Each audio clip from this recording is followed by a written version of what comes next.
पहले कभी नीट का एग्ज़ाम दिया हो और काउंसलिंग वगैरह अटेंड की हो, तो नीट में आपके जो मार्क्स रहते हैं उसके अकॉर्डिंग आप प्रायोरिटी सेट कर सकते हो कि आपको कौन सा कॉलेज चाहिए, इस तरीके से, है ना। तो अगर हमें कोई कॉलेज का पता ही नहीं है, हम घर में बैठे हुए हैं, कॉलेज की बहुत सारी लिस्ट हमें मिल जाती है नेट पे, तो हम क्या करते हैं, हम ज़्यादा से ज़्यादा hello everyone, welcome back to my YouTube channel. मेरा नाम है Pooja Sharma and I am a nursing officer at AIIMS Bhopal. तो ये वीडियो उन सभी स्टूडेंट्स के लिए इंपॉर्टेंट होने वाला है जो भी बीएससी नर्सिंग करने का सोच रहे हैं, बीएससी नर्सिंग में इस साल एडमिशन लेने वाले हैं। बहुत सारे बच्चे ऐसे होंगे जिन्होंने एम्स का अभी तक फॉर्म भर दिया होगा। एम्स बीएससी नर्सिंग के फॉर्म्स रिलीज़ हो चुके हैं, प्रिपरेशन बहुत सारे बच्चों ने स्टार्ट कर दी होगी, और काफ़ी सारे ऐसे बच्चे होंगे जिनका एम्स के थ्रू ही बीएससी नर्सिंग कंप्लीट होगा, एम्स अलॉट हो जाएगा उन्हें।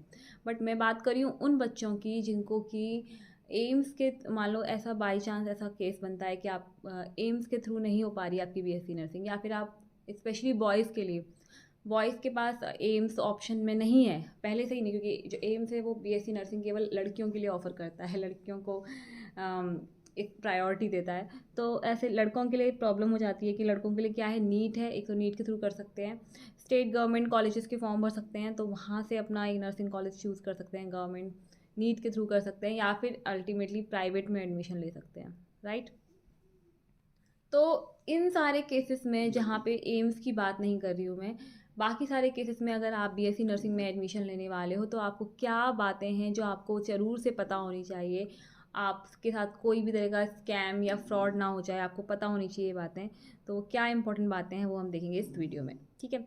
तो नंबर 1 इज़, आप जैसे कि हमें हमें सपोज नीट के थ्रू हमारी काउंसलिंग हो गई है ना, और ये वीडियो जो है वो लोग ज़्यादा अच्छे समझ पाएंगे जिन्होंने शायद पहले कभी नीट का एग्ज़ाम दिया हो और काउंसलिंग वगैरह अटेंड की हो।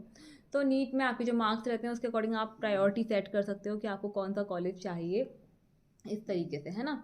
तो अगर हमें कोई कॉलेज का पता ही नहीं है, हम घर में बैठे हुए हैं, कॉलेज की बहुत सारी लिस्ट हमें मिल जाती है नेट पे, तो हम क्या करते हैं, हम ज़्यादा से ज़्यादा उसका कैंपस देख लेते हैं, वीडियोस देख लेते हैं यूट्यूब पे कि कैंपस अच्छा है, ओके, है ना, गवर्नमेंट कॉलेज है, और क्या देख लेते हैं हम कि फ़ीस अच्छी है, फ़ीस बहुत कम लग रही है, हमें यही तो चाहिए, फ़ीस देख लेते हैं।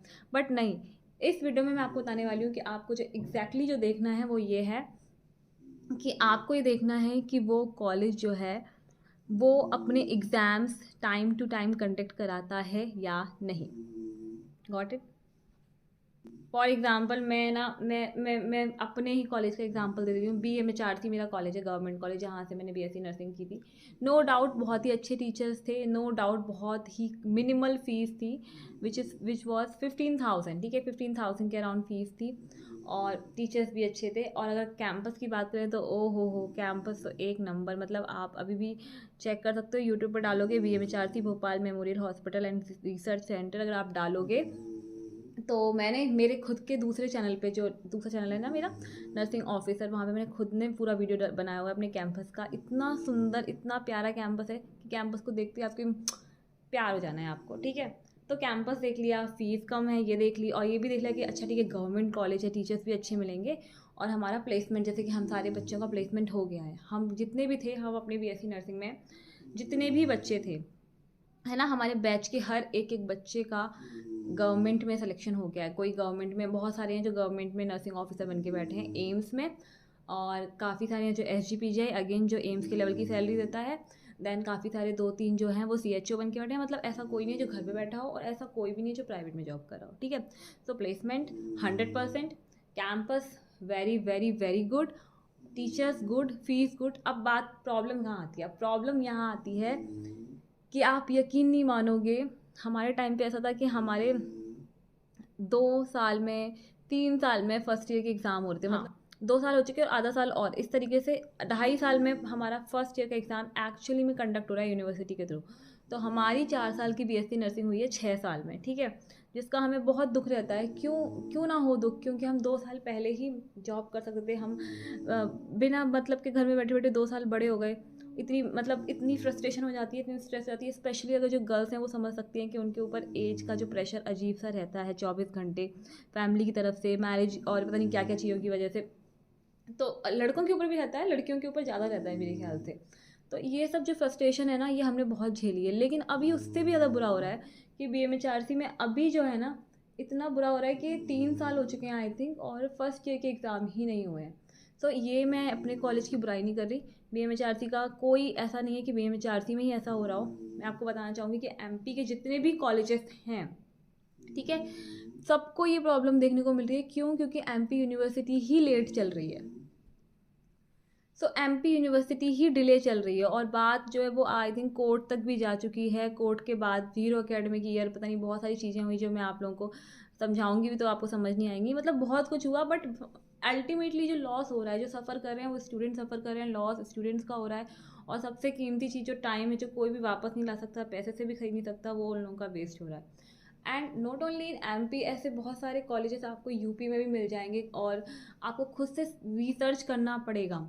कोई भी कॉलेज लेने से पहले आपको, मेरा अल्टीमेटली वीडियो बनाने का मतलब तात्पर्य यही है कि आपको कॉलेज लेने से पहले ये देखना है कि वो कॉलेज के आप प्रीवियस बैचेस से मिलो, ठीक है, वहाँ जो स्टूडेंट्स पढ़ रहे हैं उनसे बातचीत करो और उनसे पूछो कि एक्चुअल के अंदर क्या चल रहा है, एग्ज़ाम्स टाइम्स पे हो रहे हैं या नहीं, क्योंकि वो सबसे इंपॉर्टेंट चीज़ है, वरना आपके बहुत सारे साल बर्बाद हो जाएंगे।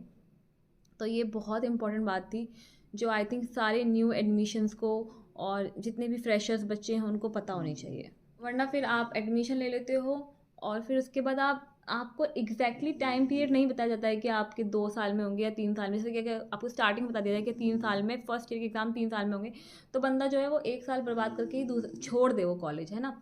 तो आपको बताया भी नहीं जाता है, वो धीरे धीरे चीज़ें ऐसे ऐसे हो रही थी कि आप सोचते हो कि अब होंगे एग्ज़ाम, अब होंगे एग्ज़ाम, और जब एकदम से मतलब आपका सब्र का बांध ही टूट जाता है और आप मतलब कहीं के नहीं रहते। आप उस कोर्स को छोड़ भी नहीं सकते, ऑलरेडी आप उस कोर्स में इतना सारा इंगेज हो चुके हो, इतने सारे साल दे चुके हो।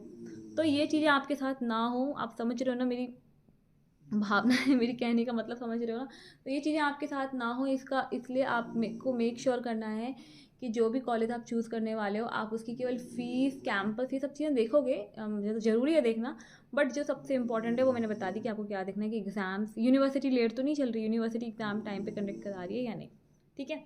नेक्स्ट, अब हम नेक्स्ट बात करें। आसपास आपका कोई फ्रेंड, रिलेटिव, जूनियर कोई भी एडमिशन लेने वाला है तो उसके साथ भी ये इन्फॉर्मेशन शेयर कर सकते हो कि उसको भी कहीं वो सब दुख का, पीड़ाओं का सामना ना करना पड़े जो बहुत सारे स्टूडेंट्स कर रहे हैं। तो मैं यही कहना चाहूँगी कि इस तरह के और कंटेंट के लिए वीडियो को बहुत सारा लाइक करना है, और अपना कोई भी डाउट है, कुछ भी है, तो आप कमेंट सेक्शन में भी बता सकते हो, ठीक है। तब तक के लिए bye bye, thank you, have a nice day.